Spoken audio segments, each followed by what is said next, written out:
ভাগ্য ফেরাতে ঝুঁকিপূর্ণ সমুদ্র যাত্রা, তাও আবার দূরদেশ গ্রিস। কিন্তু দুর্ভাগ্যে মাঝ পথেই থমকে গেল সব। ভয়াবহ মানবিক বিপর্যয়ে প্রাণ হারিয়েছেন অন্তত 22 জন অভিবাসী। তথ্য মিলেছে নিহতদের মধ্যে 18 জনই বাংলাদেশি, যাদের মধ্যে 12 জন সুনামগঞ্জ জেলার 3 উপজেলার বাসিন্দা।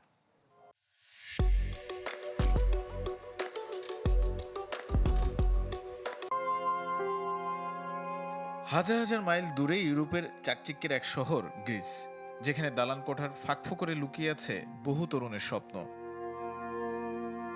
সে পথের স্বপ্নযাত্রী হয়ে এখন না ফেরার দেশে সুনামগঞ্জের 12 জন। জগন্নাথপুর উপজেলার টিয়ারগাঁও গ্রামের শায়েক আহমদও ছিলেন ওই যাত্রায়। 4 মাস আগে দালাল ধরে পাড়ি জমান মধ্যপ্রাচ্য হয়ে লিবিয়ায়, কিন্তু সাগর পথে গ্রিস যাওয়ার পথে খাবার পানির অভাবে ডিজেল খেয়ে মৃত্যু হয় শায়েকের। পরিবারের দাবি, বিদেশ পাঠাতে 12 লাখ টাকা নিয়েছে দালাল চক্র। শুধু সাগর পথে যাওয়ার জন্যই নেওয়া হয় 7.5 লাখ টাকা।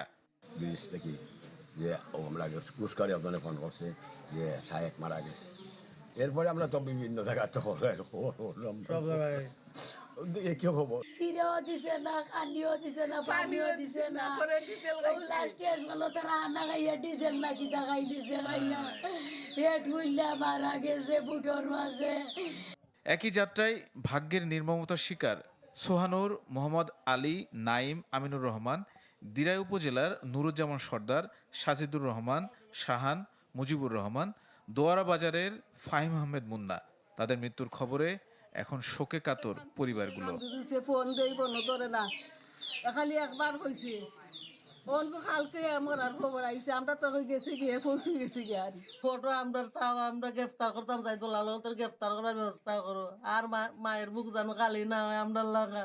একসাথে এতগুলো মানুষের মৃত্যুর খবরে শোকের ছায়া নেমে এসেছে পুরো এলাকায়। অবৈধ পথে বিদেশ যাত্রা রোধে কঠোর পদক্ষেপের দাবি প্রশাসনের। কয়েকজন দালালের নাম এবং উঠে এসেছে, তাদের ঠিকানাগুলো আমরা কালেক্ট করেছি। তো আমরা ঊর্ধ্বতন কর্তৃপক্ষকে রিপোর্ট দিব, পাশাপাশি এই দালালদের বিরুদ্ধে ব্যবস্থা নেওয়ার জন্য আমরা জগন্নাথপুর থানাকে আমরা লিখব। জানা গেছে, নৌযানটি গত 21 মার্চ লিবিয়ার বন্দর থেকে রওনা দেয়। প্রতিকূল আবহাওয়া, খাবার ও পানির সংকটে একে একে মারা যান যাত্রীরা। তানিম রহমান, চ্যানেল 24।